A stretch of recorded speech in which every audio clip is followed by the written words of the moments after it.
September 17, 1948 Hyderabad ಸಂಸ್ಥಾನ ವಿಮೋಚನಾ ದಿನಾಚರಣೆಯನ್ನು ಆಚರಿಸಿದರು.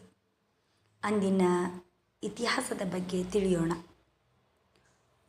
1947ರಲ್ಲಿ ಲಾರ್ಡ್ ಮೌಂಟ್ ಬ್ಯಾಟನ್ನನು ಭಾರತ ಮತ್ತು ಪಾಕಿಸ್ತಾನವನ್ನು ಇಬ್ಬಾಗ ಮಾಡಿದನು. 200 ವರ್ಷಗಳ ಬ್ರಿಟಿಷ್ ದಾಸ್ಯದಿಂದ ವಿಮೋಚನೆಗೊಂಡಂತಹ ಭಾರತೀಯರು ಅಂದಿನ 565ಕ್ಕೂ ಹೆಚ್ಚು ರಾಜ್ಯ ಸಂಸ್ಥಾನಗಳು ಭಾರತವನ್ನಾಗಲಿ ಅಥವಾ ಪಾಕಿಸ್ತಾನವನ್ನಾಗಲಿ ಅಥವಾ ಸ್ವಾತಂತ್ರ್ಯದ ಆಯ್ಕೆಯನ್ನು ಬ್ರಿಟಿಷ್ ಸರ್ಕಾರ ಮುಂದಿಟ್ಟಿತು. ಇದರಲ್ಲಿ 552 ರಾಜಪ್ರಭುತ್ವಗಳು ಸ್ವಯಂ ಆಸಕ್ತಿಯಿಂದ ಭಾರತದೊಂದಿಗೆ ವಿಲೀನಗೊಂಡವು.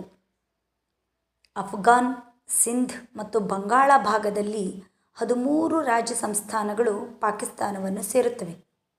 ಮತ್ತಷ್ಟು ರಾಜ್ಯರು ಸ್ವತಂತ್ರವಾಗಿ ಉಳಿಯಲು ಇಚ್ಛಿಸಿದರು. ಅವರುಗಳಲ್ಲಿ ಕಾಶ್ಮೀರದ ಹರಿಸಿಂಗ್, ಜುನಾಗಢದ ಮೂರನೇ ಮುಹಮ್ಮದ್ ಖಾನ್, ಹೈದರಾಬಾದ್ ಸಂಸ್ಥಾನದ ರಾಜ ಉಸ್ಮಾನ್ ಅಲಿ ಖಾನ್. ಈಗ ಇಂಟ್ರೆಸ್ಟಿಂಗ್ ಆದ ವಿಷಯ ಬರ್ತದೆ. ಈ ಉಸ್ಮಾನ್ ಅಲಿ ಖಾನ್ ಎಂಬ ರಾಜನ ಆಸಕ್ತಿ ಇರುವುದು ಪಾಕಿಸ್ತಾನ ಕಡೆ. ಹಾಗೆ ಬ್ರಿಟಿಷರ ಕುತಂತ್ರತೆಯ ಜಾಲದಲ್ಲಿ ಇವನು ಸಿಕ್ಕಿ ಹಾಕ್ಕೊಂಡ್ಬಿಟ್ಟಿರ್ತಾನೆ.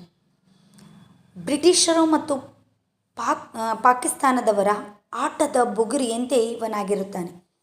ಭಾರತವನ್ನು, ಅದರಲ್ಲಿಯೂ ದಕ್ಕನ್ ಭಾಗವನ್ನು ಹೇಳದೆ ಹೆಸರಿಲ್ಲದಂತೆ ಮಾಡುವ ಹುನ್ನಾರ ಇಲ್ಲಿ ನಡೆದಿರುತ್ತದೆ.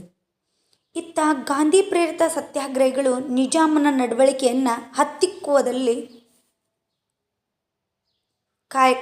ಕೈಗೊಳ್ತಾರೆ. ಹೈದರಾಬಾದ್ ಭಾರತದಲ್ಲಿ ವಿಲೀನವಾಗಬೇಕೆಂಬ ಅಹಿಂಸಾತ್ಮಕ ಹೋರಾಟ ಮುಂದಾಗುತ್ತಾರೆ.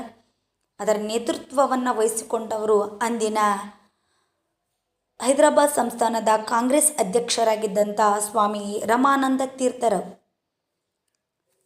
ಅವರು ಒಂದು ಕರೆಯನ್ನು ಕೊಡ್ತಾರೆ. ಎಲ್ಲ ಶಾಲಾ ಕಾಲೇಜುಗಳು, ವಿವಿಧ ಸಂಘ ಸಂಸ್ಥೆಗಳಿಗೆ ಅಹಿಂಸಾತ್ಮಕ ಹೋರಾಟಕ್ಕೆ ಪಾಲ್ಗೊಳ್ಳಿ ಅಂತಂದು.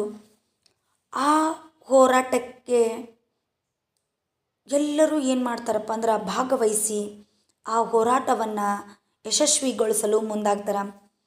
ಈ ಯಶಸ್ಸನ್ನು ತಡೆಯುವ ಉದ್ದೇಶ ಯಾರ್ದಾಗಿರ್ತೈತಪ್ಪ ಅಂದ್ರೆ ಹೈದರಾಬಾದ್ ಸಂಸ್ಥಾನದ ನಿಜಾಮನದಾಗಿರ್ತೈತೆ.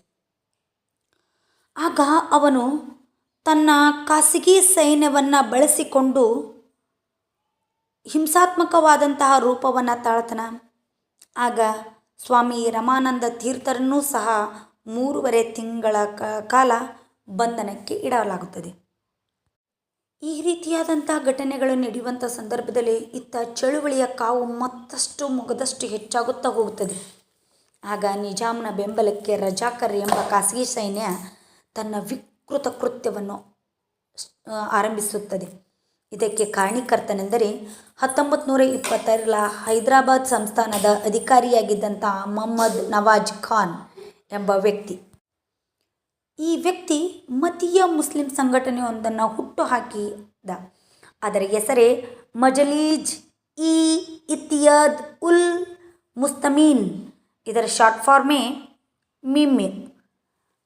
ಇದರ ಉದ್ದೇಶ ಏನಾಗಿತ್ತಪ್ಪ ಅಂದರೆ ಹೈದರಾಬಾದ್ ಪ್ರಾಂತ್ಯದಲ್ಲಿ ಅತಿ ಹೆಚ್ಚು ಮುಸ್ಲಿಮರನ್ನು ಸೃಷ್ಟಿಸುವುದು, ಹಿಂದೂಗಳನ್ನು ನಾಶಗೊಳಿಸುವುದು, ಹಾಗೆ ನಿಜಾಮನ ಬಲವನ್ನು ಹೆಚ್ಚಿಸಿಕೊಳ್ಳುವುದು.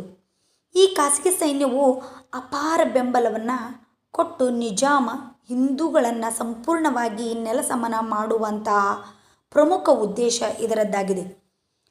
ಜ್ವಾಲಾಮುಖಿಯಂತೆ ಕೊತ ಕೊತ ಕುದಿಯುತ್ತಿರುವ ಈ ಎಲ್ಲ ರೀತಿಯ ಬೆಳವಣಿಗೆಯ ಸಂದರ್ಭದಲ್ಲಿ, ಅಂದರೆ 1946ರಲ್ಲಿ ಸೈನ್ಯದ ನೇತೃತ್ವವನ್ನು ವಹಿಸಿಕೊಂಡ ಈ ನೀಚ ಕೃತ್ಯ ಎಸಗುವವನೆಂದರೆ ಕಾಸಿಂ ರಜ್ಬಿ ಎಂಬ ಮತಾಂಧ. ಇವ ಬಂದ ನಂತರ ಹೈದರಾಬಾದ್ ಸಂಸ್ಥಾನದ ದೀರ್ಘಕಾಲದ ಗ್ರಹಣ ಆವರಿಸಿಕೊಳ್ಳಲು ಆರಂಭಿಸಿತು. ರಜಾಕರನ್ನು ಮುಂದಿಟ್ಟುಕೊಂಡು ದರಿದ್ರದ ಜನಸಾಮಾನ್ಯರನ್ನು ಹಿಂಸಿಸಿದ, ರಕ್ತದ ಹೋಕುಳಿಯನ್ನು ಹರಿಸಿ ಇತಿಹಾಸದಲ್ಲಿ ಕರಾಳ ಅಧ್ಯಾಯವನ್ನು ಸೃಷ್ಟಿಸಿದ ಪಾಪಿ. ಕೊಲೆ, ಸುಲಿಗೆ, ಮಹಿಳೆಯರ ಮೇಲೆ ದೌರ್ಜನ್ಯ ಹೀಗೆ ಒಂದೇ ಎರಡೇ ಇವನ ಕೃತ್ಯಕ್ಕೆ ಪಾರವೇ ಇಲ್ಲದಂತಾಯಿತು. ಹೈದರಾಬಾದ್ ಎಜೆಂಟರ್ ಜನರಲ್ ಆಗಿದ್ದಂಥ KM ಮುನ್ಷಿರವರು ದ ಎಂಡ್ ಆಫ್ ಎಲ್ಹೆರಾ ಎಂಬ ಕೃತಿಯಲ್ಲಿ ರಜಾಕರ್ರ ಕೃತ್ಯವನ್ನು ಎಳೆ ಎಳೆಯಾಗಿ ಬಿಚ್ಚಿಟ್ಟಿದ್ದಾರೆ. ಆಗ ಮುನ್ಷಿಯವರು ಕೇಂದ್ರ ಸರ್ಕಾರಕ್ಕೆ ಹಲವಾರು ರೀತಿಯಾದಂಥ ಇವರ ಕೃತ್ಯದ ಬಗ್ಗೆ ಪತ್ರವನ್ನು ಮತ್ತು ವರದಿಯನ್ನು ಸಲ್ಲಿಸುತ್ತಾರೆ. ಈ ಕರಾಳ ಅಧ್ಯಾಯವನ್ನು ತಿಳಿದಂತಹ ಅಂದಿನ ಕೇಂದ್ರ ಸರ್ಕಾರ ಎಚ್ಚೆತ್ತುಕೊಳ್ಳುತ್ತದೆ. ಅಂದಿನ ಗೃಹ ಮಂತ್ರಿ ಆದಂಥ ಸರ್ದಾರ್ ವಲ್ಲಭಭಾಯ್ ಪಟೇಲ್ ಅವರು ಜಾಗೃತರಾಗುತ್ತಾರೆ.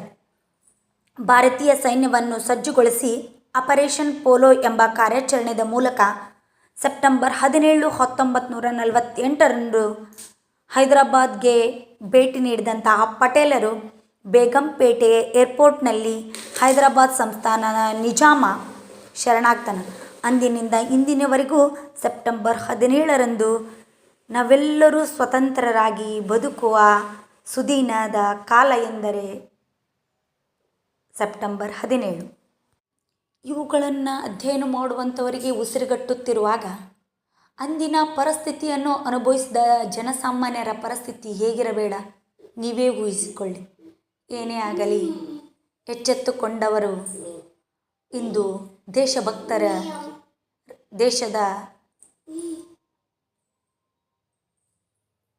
ಸ್ವಾಭಿಮಾನಿಗಳ ಮತ್ತು ರಾಷ್ಟ್ರದ ಮಹೋನ್ನತ ವ್ಯಕ್ತಿಗಳಾಗಿ ಮೆರೆಯುತ್ತಿದ್ದಾರೆ. ಅವರಿಗೂ ನನ್ನ ನಮನಗಳನ್ನು ಸಲ್ಲಿಸುತ್ತೇನೆ. ಎಲ್ಲರಿಗೂ ಹೈದರಾಬಾದ್ ಕರ್ನಾಟಕ ಅಥವಾ ಕಲ್ಯಾಣ ಕರ್ನಾಟಕ ದಿನಾಚರಣೆಯ ಶುಭಾಶಯಗಳನ್ನು ತಿಳಿಸುತ್ತೇನೆ.